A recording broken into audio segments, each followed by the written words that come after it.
আসসালামু আলাইকুম, সবাই কেমন আছেন? আশা করছি সবাই ভালো আছেন। আমার আজকের ভিডিও হচ্ছে পাকা কুমড় ভাজি করব মাছ দিয়ে, টাকি মাছ দিয়ে। তার জন্য আমি কুমড়টা কেটে নিচ্ছি পাতলা পাতলা করে, পেঁপে ভাজির মতো করে কেটে নিব। এইভাবে কেটে নিয়েছি, তার অর্ধেকখানি নিচে আর অর্ধেকখানি রেখে দিচ্ছি। তার জন্য আমি ভাপ দেওয়া হয়ে গেলে এখানে আমি কড়াইয়ের মধ্যে তেল দিয়ে পেঁয়াজ মরিচ সব আগে থেকে কেটে সব দিয়ে দিলাম। দিয়ে এখানে এক এক করে আমি সবই দিয়ে দেবো। এই যে বাটা রসুন দিয়ে দিলাম, আদা জিরা রসুন দিয়ে বাটে রাখলাম, ওগুলো দিয়ে দিলাম। তারপরে লবণ পরিমাণ মতো, তারপরে মাছ দিয়ে দিলাম, টাকি মাছ, হলুদ গুঁড়া, মরিচের গুঁড়া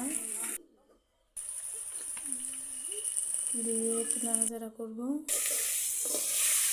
নাড়াচাড়া করে হালকা একটু পানি দিয়ে দেবো। এগুলো একটু নাড়াচাড়া করে তারপরে একটু ঢেকে রেখে তারপরে কুমড়টা দিয়ে দেবো। আগে থেকে ভাপ দিয়ে রাখছিলাম সেটা, তবে অনেকে চাইলে চিপা দিতে পারেন। আমি আজকে চিপাই দিয়ে দেন। চিপাই দিলে পানিটা বের হয়ে গেলে পানিটা কম বের হবে, এটাই ভাজিটা শুকনো শুকনো। কিন্তু আমার ভাজিটা একটু মাখা মাখা হবে, অতটা শুকনো হবে না, কারণ যাতে আমি চিবাই দিই পানিটা ফেলে দিই। এই ভাজি হয়ে গেছে আমার আজকে রান্না এই পর্যন্ত। সবাই ভালো থাকবেন, আল্লাহ হাফেজ।